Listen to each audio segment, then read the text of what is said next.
क्या मतलब वो अपने वालिद साहब के साथ उनका रिलेशन अच्छा नहीं था, मतलब कोई फैमिली प्रॉब्लम्स चल रहे थे? जी, फैमिली प्रॉब्लम चल रहे थे। असल में महा से जो था किस वो किस्म के मैं और प्रॉब्लम्स थे ज़्यादा serious. Junaid? She wanted a house. अच्छा। वो अपार्टमेंट में नहीं रहना चाहती थी और अपेरेंटली ये जो बातें मैं आपको बोल रहा हूँ, ऑन रिकॉर्ड बोल रहा हूँ कि ये बातें जो मैं प्रूफ कर सकता हूँ कि जो मेरी जी, महा से, देखिए कॉल पे तो अलग बात है, लेकिन ये चीजें मेरे पास व्हाट्सएप में मौजूद हैं कि यानी अगर कोई कहे तो आई कैन जी। Prove it. और ये सारे महा के वर्ड्स हैं कि शी वांटेड अ हाउस, मगर उसके अब्बू ने उसको बोला हुआ था कि नहीं, मैं तुम लोगों की वजह से मेरी बड़ी दुश्मनियां हो गई हैं, मेरी जान को खतरा है। तो फिर इसके अब्बू ने एग्री किया था बहरिया में लेके देने का घर। जुनैद, आपने कहा शी वांटेड अ हाउस, तो अभी रिसेंटली तो उन्होंने घर शिफ्ट भी किया था, ये इन्फॉर्मेशन भी आई। किराए का फिर घर। आपकी जो जी जी, कॉन्वर्सेशंस हम चला रहे हैं उसमें जी जी कब्जे के घर का भी कोई जिक्र है? जी जी जी। वो कब्जे का घर का जिक्र नहीं है। वो अगर आप सही तरह अगर उसे पढ़ेंगे तो उसमें लिखा हुआ है कि उसकी मॉम की कोई जगह थी, ठीक है, जिसपे इनके वालिद साहब ने जो है कब्जा रिलीज कराया था और इनके मामू के कोई काम किए थे। तो इस वजह से जो ये लिखा भी होगा एग्जैक्टली कि he is taking advantage of it, ठीक ठीक है। है, तो लेकिन वो उनके घर का इंटरनल मामला था, ठीक यानी है, कि घर वो के इंटरनल अगर मामला था, कुछ लेन देन और कब्जा, घर और शिफ्टिंग, ये इश्यूज इसमें थे। अगर इसमें आप देखेंगे तो मैं महा तो कहता हूँ कि महा देखो, अगर वो तुम्हारी मॉम का लैंड है, उनकी जगह है, और वो तुम्हारे अब्बू को अगर दे रही है तो यू हैव नो से इन इट। वो उनकी, अगर तुम्हारी अपनी होती तो तुम मना कर सकती थी। मैं अगर आपकी चार्ज देखेंगे उसमें मैं यही जवाब जी देता जी हूँ। तो जी जी। यानी जुनेद, आपको लगता है कि ये घरेलू मामलात और इनसे तंग आकर डिप्रेशन में आकर उन्होंने खुदकुशी की, आपको ये लग रहा है? मैं आपको जो बात बोल रहा था पुलिस वाला, वो आपने कंप्लीट नहीं करने दिया था। मैं आपको जी कंप्लीट जी, करने करें आप। दूंगा। जब मैं एएसपी क्लिफ्टन के पास गया, वहां जाके आपको ये पता है कि महा ने मुझे जिस दिन डेथ हुई है उस दिन 421 पे मैसेज किया है होम। जबकि ओके, महा घर पहुंची है 8/12। अच्छा, ठीक है, पुलिस को भी ये बात मैंने बताई थी कि महा घर जो है 8 बजे आई है, जबकि महा का ऑफ हो गया था, 4 बजे ऑफ हो गया था और उसे घर आ जाना चाहिए था।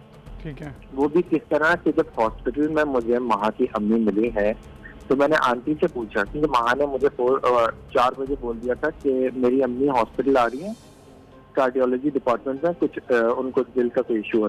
तो मैंने कहा ठीक है। उसके बाद फिर रात को जब उसकी अम्मी हॉस्पिटल आई है 4:30 बजे, जब जी। वेंटिलेटर रिमूव कर दिया, तो मैंने आंटी से पूछ रहा हूँ कि आंटी आप बताएं कि महा का मूड कैसा था, आपके साथ थी आज इसके, आप मिली हैं, आप साथ आई हैं उसके। वहाँ मुझे पता चला कि आंटी तो हॉस्पिटल ही नहीं गई। तो फिर मैंने आंटी से पूछा, आंटी वो आज घर कैसे आई? कहीं पता नहीं, शायद हॉस्पिटल की गाड़ी में। सही। तो आप ये कह रहे हैं कि आपको 4 बजे उन्होंने बताया और 4 से 8 बजे के दरमियान वो कहीं थी जो आपको नहीं पता। आपकी ये जो फिर ये बाद में चीजें डिस्क्लोज हुई। ठीक है, लेकिन बात जी मैं आपको आगे और कंटिन्यू कर दूं कि लेकिन she was fine with me. वो मुझसे नॉर्मल बातें कर रही घर पहुंचने के बाद, जब वो घर आ गई, कि I think I stick to cardiology, ठीक है। वो काम की बातें कर रही थी। और फिर मैंने 10 बजे के करीब या 9:50 के करीब मैंने घर पे चॉकलेट्स ड्रॉप की। अच्छा, जो महा का भाई है अली ने रिसीव की, जिसपे अली ने बोला कि क्यों बिगाड़ते हो इतना इसको, ठीक है। तो मैंने कहा चॉकलेट चाहिए, क्या हो गया। जब मैं वहां से निकला हूँ तो फिर महा ने मुझे कॉल की, बोला यार मैं सो रही थी, और बोला अभी क्यों ले आए, मैं कल आ रही थी मिलने के लिए। मैंने कहा इट्स ऑल राइट यार, वो निकला हुआ था, मैंने कहा ड्रॉप ही कर दूं। अच्छा, फिर मैं जब घर पहुंचा, अच्छा महा की एक आदत थी, अगर आप उसे कोई खाने की चीज या कुछ ड्रॉप करते थे ना, तो वो खाते पहले कॉल पे तो एक बार थैंक यू बोलती थी, उसके बाद वो उसकी आदत थी वो थैंक्स का एक मैसेज करती थी खाते हुए। तो उसने फिर मुझे मैसेज किया thanks, then I said I love you, she said I love you too. ये हमारी आखिरी बात ये थी। This was your last conversation. Ali, Junaid, ये भी बताइएगा कि आपने ये जो पूरा जिक्र किया माहा की फैमिली का भी, उसकी अम्मी का भी, अली का भी, अब एफआईआर में एक वर्ड यूज़ हुआ है कि आप ब्लैकमेल करते थे, और ऑल्सो कल जो माहा के वालिद साहब ने प्रेस कॉन्फ्रेंस की है, उन्होंने कुछ चैट्स के प्रिंट आउट निकाले हुए थे जिसमें डिफरेंट लड़कियां बात कर रही हैं। It's sort of a group जिसमें आपको डिस्कस किया जा रहा है and not in good words. ये आपने कल प्रेस कॉन्फ्रेंस में सुना भी। फिर एफआईआर में आप पर जिस्मानी तशद्दुद का इल्ज़ाम भी है कि आप माहा को मारते थे और टॉर्चर करते थे। मैं आपको वन बाय वन आंसर कर देता हूँ जी।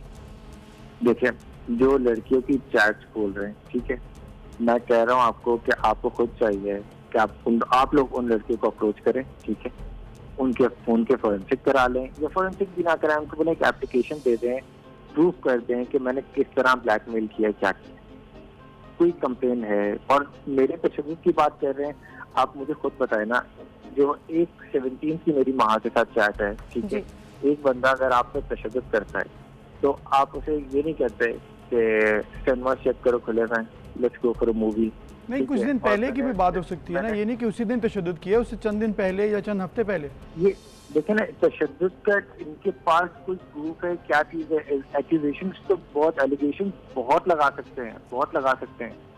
मैं आपको जो बता रहा था कि मैंने सिर्फ एक पॉइंट रखा था पुलिस स्टेशन में भी, कि 10:34 पे मुझे आखिरी मैसेज माहा ने सीन किया।